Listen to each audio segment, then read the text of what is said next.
ఆంధ్రప్రదేశ్ 9వ తరగతి physics semester 1 పాఠ్యపుస్తకంలో 4వ పాఠానికి సంబంధించిన ముఖ్యాంశాలు చూద్దాం. 4వ పాఠం పరమాణు నిర్మాణం. ఇందులో 83 నుంచి 89 పేజీ వరకు వివిధ కర్పరాల లేదా కక్షలు ఎలక్ట్రాన్లు ఎలా అమరి ఉన్నాయి. వివిధ కర్పరాల లేదా కక్షలు ఎలక్ట్రాన్ ఎలా అమరి ఉన్నాయో చూద్దాం. పరమాణులో వివిధ కర్పరాల్లో ఎలక్ట్రాన్ పంపిణీని ఏ శాస్త్రవేత్తలు వివరించారంటే బోర్ మరియు బ్యూరీ. పరమాణువులో వివిధ కర్పరాలు ఎలక్ట్రాన్ పంపిణీని ఏ శాస్త్రవేత్తలు వివరించారంటే బోర్ మరియు బ్యూరీ. కింది షరతును అనుసరించి పరమాణులో వివిధ శక్తి స్థాయి లేదా కర్పరాలు ఎలక్ట్రాన్లు నింపబడతాయి. అంటే కర్పరాల్లో ఎలక్ట్రాన్లు నింపడానికి ఇవి రూల్స్. ఒక కర్పరంలో నింపబడే గరిష్ట ఎలక్ట్రాన్ సంఖ్యను 2n² ఫార్ములాతో సూచిస్తారు. ఇందులో n కర్పరం సంఖ్య లేదా శక్తి స్థాయి. సూచి 1, 2 వివిధ కర్పరాల ఎలక్ట్రాన్ సంఖ్య కింది విధంగా ఉన్నాయి. చూద్దాం. ఒక కర్పరంలో నింపబడే గరిష్ట ఎలక్ట్రాన్ సంఖ్యను 2n² ఫార్ములాతో సూచిస్తారు. ఇక్కడ n అనేది శక్తి స్థాయి సంఖ్య లేదా కర్పరపు సంఖ్య. ఇక్కడ ఫస్ట్ మొదటి కర్పరం లేదా కక్ష కే కర్పరం లేదా కే కక్ష చూద్దాం. ఇది n విలువ 1 కాబట్టి 2n² అంటే 2 × 1². 2 × 1 అంటే 2. రెండో కర్పరం ఎల్లో 2 × 2². ఇక్కడ n విలువ 2. ఎల్ కర్పరంలో n విలువ 2. 2n² అంటే 2² × 2 అంటే 8. మూడో కర్పరం లేదా m విలువ ఇక్కడ 2n² ఫార్ములా కాబట్టి ఇక్కడ m అనేది దాని యొక్క n విలువ ఎంత అంటే 3 కాబట్టి 3² × 9 అంటే 18. అలాగే నాలుగో కర్పరం లేదా కక్ష nలో 2 × 4వ కర్పరం కాబట్టి n అనేది n విలువ ఇక్కడ 4 కాబట్టి స్మాల్ n విలువ 4 కాబట్టి 4² × 2 32. అందువలన చిట్ట చివరి కర్పరంలో నిండగలిగే గరిష్ట ఎలక్ట్రాన్ సంఖ్య 8. చిట్ట చివరి కర్పరంలో నిండగలిగే గరిష్ట ఎలక్ట్రాన్ సంఖ్య ఎంత అంటే 8. అంతర్కర్పరాలు నిండకుండా ఇచ్చిన కర్పరంలో ఎలక్ట్రాన్లు నింపబడవు, అనగా కర్పరాలు దశల వారీగా నింపబడతాయి. అంతర్కర్పరాలు నింపకుండా అంటే ముందు లోపల ఉన్న కర్పరం నింపబడుతుంది, కే నిండిన తర్వాత ఎల్లకు వస్తుంది, ఎల్ నిండిన తర్వాత మాత్రమే ఎంకు వస్తుంది. ఆ రకంగా కర్పరాలు ఎలక్ట్రాన్లు నింపబడి బయటికి అలాగే వస్తూ ఉంటుంది. ఆ అంతర్కర్పరాలు నిండకుండా ఇచ్చిన కర్పరంలో ఎలక్ట్రాన్లు నింపబడవు, అనగా కర్పరాలు దశల వారీగా నింపబడతాయి. దశల వారీగా నింపబడటం అంటే ఈ బోర్ పరమాణు నమూనా ప్రకారం ఓ శక్తి స్థాయి లేదా ఎలక్ట్రాన్లు ఈ కక్షలో తిరుగుతాయి. వాటిని మనం కర్పరాలు లేదా శక్తి స్థాయిలు అన్నాం కదా. ఈ శక్తి స్థాయిలు దేంతో సూచిస్తామంటే KLMN అన్నాం కదా. KLM అంటే ఫస్ట్ కర్పరం n వాల్యూ 1 అయితే కర్పరం దేంతో చూపిస్తారంటే K, n వాల్యూ 2 అయితే L, n వాల్యూ 3 అయితే M, n వాల్యూ 4 అయితే N. అలాగా KLMN అనేది అలా బయటికి ఎలక్ట్రాన్ నింపబడుతూ ఉంటాయి. ఈ ఎలక్ట్రాన్లు ఎలా నింపబడతాయి అంటే 2n² ఫార్ములా ప్రకారం నింపబడతాయి. ఇక్కడ n విలువ 1 అయితే కర్పరం 1 నింపబడుతుంది. n విలువ 1 అంటే దాని అర్థం ఏంటంటే n విలువ స్మాల్ n విలువ 1. ఫార్ములా ఏంటి 2n². ఈ 1 × × 2 అంటే మొత్తం కేలో ఎన్ని నింపబడతాయి 2 నింపబడతాయి. అలాగే రెండోది 2n² అంటే ఇక్కడ n విలువ 2, 2² × 2 అంటే టోటల్గా 8. అలాగే 3² 9 × 2 18. అలాగే 4² 16 × 32 అలా నింపబడుతూ ఉంటాయి.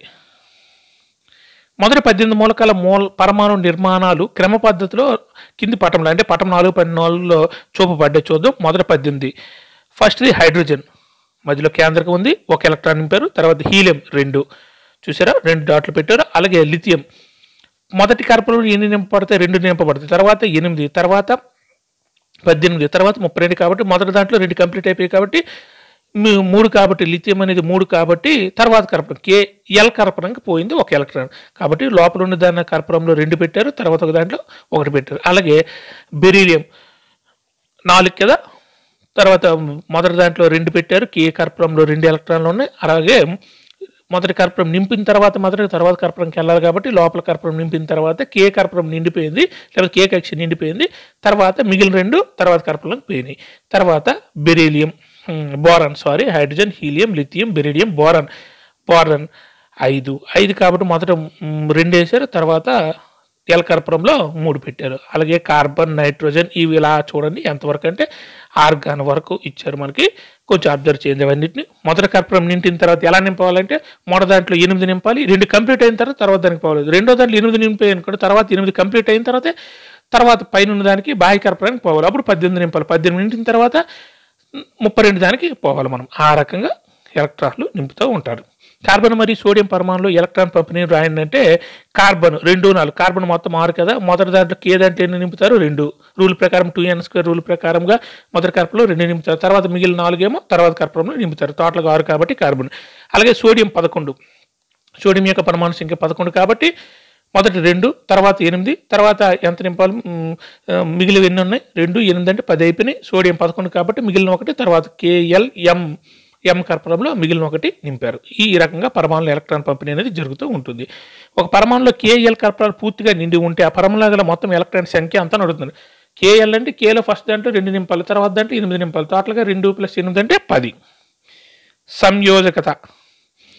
పరమాణులోని వివిధ కర్పూరాలు లేదా కక్షలు ఎలక్ట్రాన్లు ఎలా అమరి ఉంటాయి తెలుసుకున్నాం. ఒక పరమాణు యొక్క బాహ్య కర్పూరం ఉండే ఎలక్ట్రాన్లు ఏ ఎలక్ట్రాన్లు అంటారంటే సంయోజక ఎలక్ట్రాన్లు అంటారు. ఒక పరమాణు యొక్క బాహ్య కర్పూరం ఉండే ఎలక్ట్రాన్లు ఏ ఎలక్ట్రాన్లు అంటారంటే సంయోజక ఎలక్ట్రాన్లు అంటారు. ఫర్ ఎగ్జాంపుల్ సోడియం తీసుకున్నాం మనం అనుకోండి, ఫస్ట్ దాంట్లో 2 నింపారు, తర్వాత దాంట్లో 8 నింపారు, మొత్తం 10 అయిపోయినాయి. 10 అయిపోయినాయి అంటే తర్వాత మూడో దాంట్లో KL అయిపోయింది. M కర్పూరంలో లాస్ట్ బాహ్య కర్పూరం ఎన్ని ఎలక్ట్రాన్లు ఉంది, 1 ఎలక్ట్రాన్ ఉంటుంది సోడియంకి, అంతే కదండి. పైన రూల్ ప్రకారంగా మొదటి దాంట్లో 2 నింపాలి, తర్వాత దాంట్లో 8 నింపాలి, తర్వాత దాంట్లో 18 నింపాలి, ఓకేనా. కాబట్టి 2 అయిపోయినాయి, 8 అయిపోయినాయి, మొత్తం 10 అయ్యి సోడియం అంటున్నారు కాబట్టి టోటల్ పరమాణు సంఖ్య 11 కాబట్టి ఇంకా ఎన్ని మిగిలే, 1 మిగిలే. కాబట్టి బాహ్య కర్పూరంలో ఉండే ఆ ఎలక్ట్రాన్ల సంఖ్యను మనం ఏమంటామంటే సంయోజకత అంటాం. అంటే సోడియం యొక్క సంయోజకత ఎంత అంటే 1. అక్కడ బాహ్య కర్పూరంలో ఎన్ని ఎలక్ట్రాన్లు ఉన్నాయి, 1 ఉంది సోడియంకి, కాబట్టి 1. బోర్ బ్యూరీ షరతును అనుసరించి ఒక పరమాణు యొక్క బాహ్య కర్పూరంలో నింపగలిగే గరిష్ట ఎలక్ట్రాన్ల సంఖ్య 8 అని తెలుసుకున్నాం. ఏ మూలక పరమాణువుల బాహ్య కర్పణాలు 8 ఎలక్ట్రాన్లు ఉంటాయి, అవి అత్యల్ప క్రియాశీలత కలిగి ఉంటాయి. అనగా వీటి సంయోగ సామర్థ్యం లేదా సంయోజకత ఎంత అంటే 0. ఫర్ ఎగ్జాంపుల్ 2 ఎలక్ట్రాన్లు తర్వాత 8 ఎలక్ట్రాన్లు పూర్తిగా నిండిపోయింది అనుకోండి, అటు దాని సంయోజకత ఎంత అవుతుంది, 0 ఉంటుంది, అంతే కదా. సోడియం కంటే ముందు hydrogen, helium, lithium, beryllium, boron, carbon, nitrogen, oxygen, fluorine, neon ఉంది.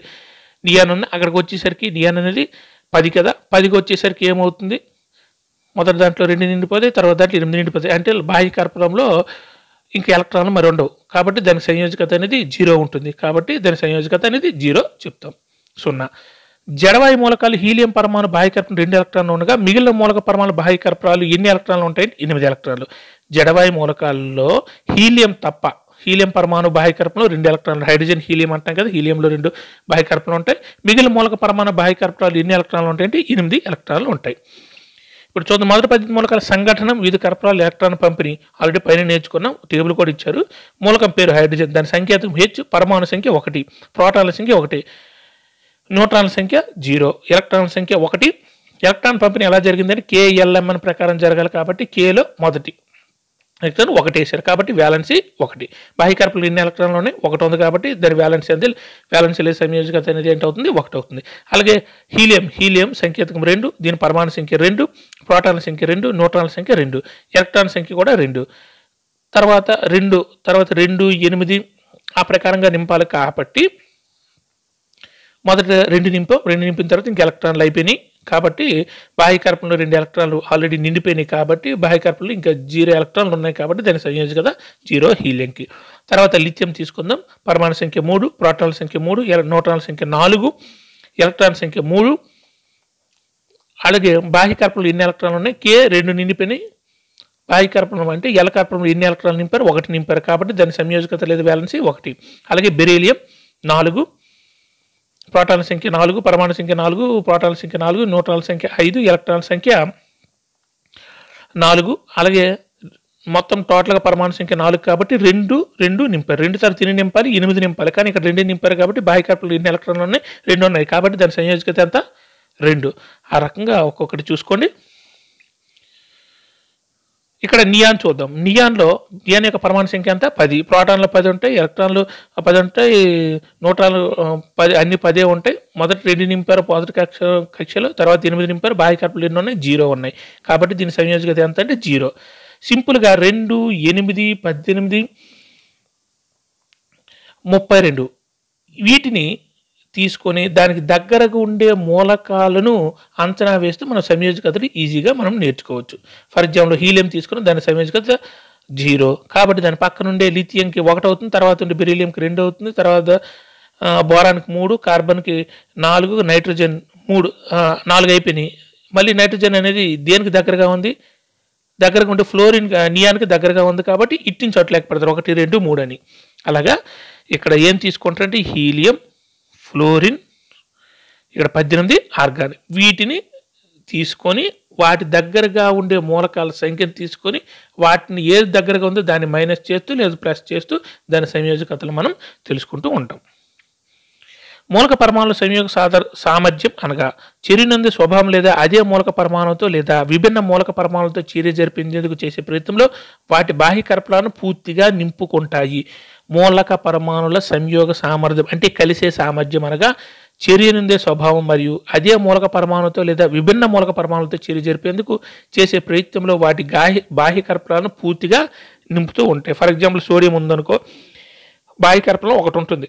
ఎన్ని ఉండాలి? నార్మల్గా అయితే బాహ్య కర్పణం 2 ఉండాలి, 8 ఉండాలి. అలాగైతే సంయోజకత 0 అయిపోతుంది. కాబట్టి క్లోరిన్ ఆర్గానిక్ దగ్గర ఉంది కదా, అది మైనస్లో ఉంది, సోడియం అనేది ప్లస్ ఉంటుంది, NaCl సోడియం అనేది ఏర్పడుతుంది, సోడియం క్లోరైడ్ అనేది ఏర్పడుతుంది. ఒక మూలకంతో సోడియంతోనే ఏర్పడుతుంది, Cl2 అంటే Cl క్లోరిన్తోనే ఏర్పడుతుంది. అదే అంటున్నారు ఇక్కడ చర్యనించే స్వభావం మరియు అదే మూలక పరమాణుతో లేదా విభిన్న మూలక పరమాణుతో, అదే మూలక పరమాణు అంటే సోడియం విభిన్న మూలక పరమాణుతో అంటే క్లోరిన్ జరిపేందుకు చేసే ప్రయత్నాలు వాటి బాహ్య కర్పణాలు పూర్తిగా నింపుకుంటాయి. ఓకేనా, దాన్ని సంయోగ సామర్థ్యం అని అంటారు. బాహ్య కర్పణంలో 8 ఎలక్ట్రాన్లు కలిగి ఉండడాన్ని ఏమంటారంటే అష్టకం. బాహ్య కర్పణంలో 8 ఎలక్ట్రాన్లు కలిగి ఉండడాన్ని ఏమంటారంటే అష్టకం అంటారు. పరమాణులు వాటి బాహ్య కర్పణలో దేన్ని పొందడం కోసం చర్యలో పాల్గొంటాయంటే అష్టకాన్ని. పరమాణులు వాటి బాహ్య కర్పణాలు దేన్ని పొందడం కోసం చర్యలో పాల్గొంటాయంటే అష్టకాన్ని పొందడంలో. ఏది ఎలక్ట్రాన్లు పంచుకోవడం గ్రహించడం లేదా కోల్పోవడం ద్వారా జరుగుతుందంటే అష్టకం. ఏది ఎలక్ట్రాన్లు పంచుకోవడం గ్రహించడం లేదా కోల్పోవడం ద్వారా జరుగుతుందంటే అష్టకం. ఇక్కడ రూల్ ప్రకారంగా అష్టకం అని చెప్తారు. హీలియంకు మాత్రం దగ్గరగా ఉండే హైడ్రోజన్, లిథియం వాటిని మాత్రం హీలియంకి 2 అయ్యేటట్లు చూసుకుంటుంది. అది దానికి మాత్రం కొంచెం ఎక్సెప్షన్. బాహ్య కర్పణంలో అష్టకం పొందేందుకు గ్రహించిన కోల్పోయిన లేదా పంచుకోగలిగిన ఎలక్ట్రాన్ ఆ మూలకం యొక్క సంయోగం చెంది సామర్థ్యాన్ని చూపుతుందని, అదే మూలకం యొక్క ఏమని మునుపటి పాఠ్యాంశాలు నేర్చుకున్నామంటే సంయోజకత. దాన్ని మనం అంటే బాహ్య కర్పణంలో ఎన్ని ఎలక్ట్రాన్లు ఉంటాయో అది దాని సంయోజకత లేదా వ్యాలెన్సీ అని అంటాం కదా. ఇప్పుడు ఫర్ ఎగ్జాంపుల్ ఆల్రెడీ మనము ఇవన్నీ చెప్పుకున్నాం. ఇప్పుడు ఉదాహరణ తీసుకుందాం. హైడ్రోజన్ లేదా లిథియం, సోడియం పరమాణులు తమ బాహ్య కర్పణంలో ఒక్కొక్క ఎలక్ట్రాన్ కలిగి ఉన్నాయి. కావున ఈ మూడింటిలో ప్రతిదీ ఒక ఎలక్ట్రాన్ కోల్పోతుంది కనుక వాటి సంయోజకత 1. హైడ్రోజన్ అనేది ఒక ఎలక్ట్రాన్ కోల్పోతుంది, సంయోజకత 1. హైడ్రోజన్, హీలియం, లిథియం ఒక ఎలక్ట్రాన్ కోల్పోతే అది హీలియం సామర్థ్యానికి వస్తే అప్పుడు దాని సంయోజకత 0 అవుతుంది, దాని సంయోజకత అనేది 1 అవుతుంది. అలాగే సోడియం అనేది ఒక ఎలక్ట్రాన్ కోల్పోయింది అనుకోండి, నియాన్ దగ్గరికి వచ్చేస్తుంది. నియాన్ దగ్గరికి వస్తే దాని సంయోగ సామర్థ్యం పూర్తిగా పెరుగుతుంది, కాబట్టి దాని సంయోజకత 1. మెగ్నీషియం మరియు అల్యూమినియం సంయోజకత మీరు చెప్పగలరా? వాటి సంయోజకతల వరుసగా 2. సోడియం, మెగ్నీషియం అంటాం కదా, సోడియం తర్వాత మెగ్నీషియం ఉంది కాబట్టి ఇది నియాన్కు దగ్గరగా ఉంది కాబట్టి 2 ఎలక్ట్రాన్లు కోల్పోతుంది, కాబట్టి Al2+ అంటాం. అలాగే aluminium, sodium, magnesium Mg2+, aluminium 3+, sodium, magnesium, aluminium అవన్నీ దీనికి నియాన్కు దగ్గరగా ఉన్నాయి కాబట్టి ఇవి 2, అది 3 అంటే అల్యూమినియం అనేది 3, మెగ్నీషియం అనేది 2 ఎలక్ట్రాన్ కోల్పోతే నియాన్ యొక్క దీనికి పరమాణు సంఖ్య సమానం అవుతుంది. కాబట్టి వాటి సంయోజకతలు ఏంటంటే మెగ్నీషియానికి 2, అల్యూమినియానికి 3గా మనం చెప్పుకోవచ్చు. అది ఇక్కడ చెప్తారు. ఎందుకంటే మెగ్నీషియం బాహ్య కర్పణంలో 2 ఎలక్ట్రాన్లు, అల్యూమినియం బాహ్య కర్పణంలో 3 ఎలక్ట్రాన్లు ఉన్నాయి కాబట్టి వాటి సంయోజకతలు 2, 3 అయినాయి సింపుల్గా.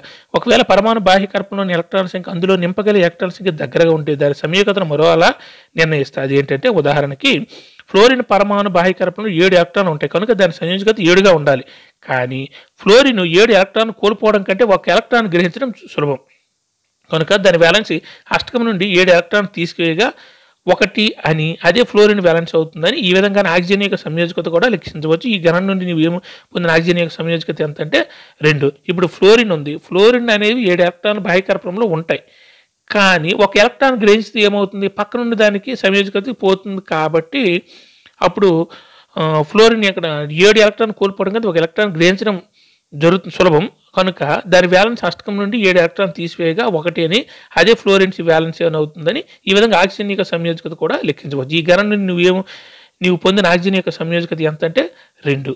ఇప్పుడు ఆక్సిజన్ అనేది 8, అక్కడ ఎక్కడ ఉండే హీలియంకు ఉండి లెక్క పెట్టే కదా దగ్గర ఉండి నియానికి లెక్క పెట్టుకోవచ్చు కదా అని అంటారు సింపుల్గా. కాబట్టి ఒక మూలక పరమాణు నిర్దిష్టమైన సంయోగ సాధన కలిగి ఉంటుంది అనే దాన్ని ఏమంటారంటే సంయోజకత లేదా వ్యాలెన్సీ అంటారు. కాబట్టి ఒక మూలక పరమాణువు నిర్దిష్టమైన సంయోగ సామర్థ్యాన్ని కలిగి ఉంటుంది. దానిని ఏమంటారంటే సంయోజకత. సంయోగ సామర్థ్యం అంటే ఇంకో దానికి సంయోగం చేసుకునే సామర్థ్యం, దాన్ని మనం వ్యాలెన్సీ అని అంటాం. పట్టిక 4.1 చివరి నిలువు వరుసలో మొదటి 18 మూలకాల వ్యాలెన్సీలు ఇవ్వబడ్డాయి. ఈ వ్యాలెన్సీలు గుర్తుపెట్టుకోండి. హైడ్రోజన్ అయితే 1, హీలియం అయితే 0, లిథియం అయితే 1, బెరీలియం 2. అలాగే సింపుల్గా హైడ్రోజన్, ఫ్లోరిన్, ఆక్సిజన్ చూడండి, ఫ్లోరిన్, తర్వాత నియాన్ గుర్తుపెట్టుకోండి. వాటి ఏవైతే జీరోలు ఉన్నాయో ఆ జీరోలను గుర్తుపెట్టుకోండి. ఆర్గాన్ 0 ఉంది, నియాన్ 0 ఉంది, హీలియం 0 ఉంది. ఈ జీరోలకు ఏవైతే దగ్గరగా ఉన్నాయో కొన్ని కోల్పోతుంటాయి, కొన్ని గ్రహిస్తూ ఉంటాయి. ఏవైతే దగ్గరగా ఉన్నాయి వాటిని బట్టి మనము వ్యాలెన్సీని ఈజీగా లెక్క పెట్టవచ్చు. పరమాణు సంఖ్య మరియు ద్రవ్యరాశి సంఖ్య. మొదట పరమాణు సంఖ్య ఏంటో చూద్దాం. పరమాణు కేంద్రకంలో ప్రోటాన్ మరియు న్యూట్రాన్లు ఉంటాయని మనకు తెలుసు. పరమాణుల వేటి సంఖ్య దాని పరమాణు సంఖ్య అవుతుందంటే ప్రోటాన్ల సంఖ్య. ఒక పరమాణువులో ఉండే ప్రోటాన్ల సంఖ్యను దాని యొక్క పరమాణు సంఖ్య అంటారు. ఈ పరమాణు సంఖ్య దేంతో సూచిస్తారంటే జెడ్తో సూచిస్తారు. పరమాణువులో ఉండే ప్రోటాన్ల సంఖ్యను పరమాణు సంఖ్య అంటారు. దీన్ని జెడ్తో సూచిస్తారు. ఒక మూలకంలోని పరమాణులన్నింటినీ ఒకే పరమాణు సంఖ్య ఉంటుంది. నిజానికి పరమాణులు వాటిలోని వేటి సంఖ్యతో నిర్వచిస్తారంటే ప్రోటాన్ల సంఖ్యతో నిర్వచిస్తారు. ఒక మూలకంలోని పరమాణులన్నిటికీ ఒకే పరమాణు సంఖ్య ఉంటుంది. నిజానికి పరమాణును వాటిలోని వేటి సంఖ్యతో నిర్వచిస్తారంటే ప్రోటాన్ల సంఖ్యతో నిర్వచిస్తారు వాటి పరమాణు సంఖ్యను. ఉదాహరణ హైడ్రోజన్ Z=1 ఎందుకంటే దాని కేంద్రంలో ఒకే ఒక ప్రోటాన్ ఉంటుంది. Z=1 అంటే హైడ్రోజన్ యొక్క పరమాణు సంఖ్య 1 ఎందుకంటే దాని కేంద్రకంలో ఒకే ఒక ప్రోటాన్ అనేది ఉంటుంది. అలాగే కార్బన్ Z=6 కనుక పరమాణు సంఖ్యను పరమాణు కేంద్రకం లోపల ఉండే ప్రోటాన్ సంఖ్య నిర్వచించవచ్చు. Z=6 అంటే కార్బన్ యొక్క పరమాణు లోపల 6 ప్రోటాన్లు ఉంటాయి కాబట్టి దాని పరమాణు సంఖ్య 6. ఇప్పుడు ద్రవ్యరాశి సంఖ్య పరమాణు సంఖ్య అయిపోయింది కదా. ద్రవ్యరాశి సంఖ్య పరమాణు ఉపకరణాల ధర్మాలను అధ్యయనం చేసిన పిమ్మట పరమాణు యొక్క ద్రవ్యరాశి కేవలం ప్రోటాన్ మరియు న్యూట్రాన్ల ఫలితమని మనం భావించవచ్చు. ఇవి పరమాణు కేంద్రకంలో ఉంటాయి. ప్రోటాన్ మరియు న్యూట్రాన్లు ఏమని అంటారని కేంద్ర కణాలు అని అంటాం లేదా న్యూక్లియాన్లు అని అంటాం. పరమాణు ఉపకణాల ధర్మాలను అధ్యయనం చేసిన పిమ్మట పరమాణు యొక్క ద్రవ్యరాశి కేవలం ప్రోటాన్ల మరియు న్యూట్రాన్ల ఫలితమని మనం భావించవచ్చు. ఇవి పరమాణు కేంద్రకంలో ఉంటాయి. ప్రోటాన్లు మరియు న్యూట్రాన్లు ఏమంటారంటే కేంద్రక కణాలు అంటారు లేదా న్యూక్లియాన్లు అంటారు. కనుక పరమాణు ద్రవ్యరాశి ఎక్కడ ఉంటుందని చెప్పవచ్చు అంటే దాని కేంద్రకంలో. దాని కేంద్రకంలో ఉంటుందని దాని అర్థం ఏంటంటే ప్రోటాన్ల మరియు న్యూట్రాన్ల మొత్తం సంఖ్య. కేంద్రకంలో ఏముంటాయి ప్రోటాన్లు మరియు న్యూట్రాన్లు మొత్తం ఉంటాయి కాబట్టి వాటి మొత్తం సంఖ్యను మనం ఏంటంటాం ద్రవ్యరాశి సంఖ్య అంటాం. కార్బన్ యొక్క ద్రవ్యరాశి 12 ప్రమాణాలు. ఎందుకంటే ఇందులో 6 ప్రోటాన్లు 8 న్యూట్రాన్లు ఉంటాయి. 6 ప్రోటాన్లు 6U, న్యూట్రాన్లు 6U, మొత్తం టోటల్గా 12U. అదే దాని యొక్క పరమాణు సంఖ్య. ఇదే విధంగా అల్యూమినియం ద్రవ్యరాశి ఎంత అంటే 13 ప్రోటాన్లు 14 న్యూట్రాన్లు ఉంటాయి కాబట్టి 27U. 13 26 ఉంటాం కొనుక్కుంటాం కానీ అల్యూమినియంది 27. ఇది కూడా గుర్తుపెట్టుకునే ఇలాంటివి. పరమాణు ద్రవ్యరాశి సంఖ్యను ఎలా నిర్వచిస్తామంటే పరమాణు కేంద్రంలో ప్రోటాన్లు మరియు న్యూట్రాన్లు మొత్తంగా నిర్వచిస్తాం. పరమాణు సంఖ్య అంటే ప్రోటాన్ల సంఖ్య మాత్రమే. ద్రవ్యరాశి సంఖ్య అంటే ప్రోటాన్లు మరియు న్యూట్రాన్ల సంఖ్య. దీన్ని దేంతో సూచిస్తారంటే ఏతో సూచిస్తారు. పరమాణు ద్రవ్యరాశి సంఖ్య దేంతో సూచిస్తారంటే ఏతో సూచిస్తారు. పరమాణు సంఖ్య దేంతో సూచిస్తారంటే జెడ్తో సూచిస్తారు. ఇక్కడ ఏ ఈక్వల్ టు అంటే పరమాణు ద్రవ్యరాశి సంఖ్య ఈక్వల్ టు న్యూట్రాన్ల సంఖ్య ప్లస్ పరమాణు సంఖ్య. పరమాణు సంఖ్య అంతా Z+N మనం ఏమంటాం ఏ అంటాం సింపుల్గా. పరమాణు సూచించడానికి దాని పరమాణు సంఖ్య ద్రవ్యరాశి సంఖ్య మొత్తం సంఖ్యతో కింది విధంగా చూపిస్తారు. మూలకం యొక్క గుర్తు మధ్యలో పెడతారు, పైన ద్రవ్యరాశి సంఖ్య వేస్తారు, కింద పరమాణు సంఖ్య వేస్తారు.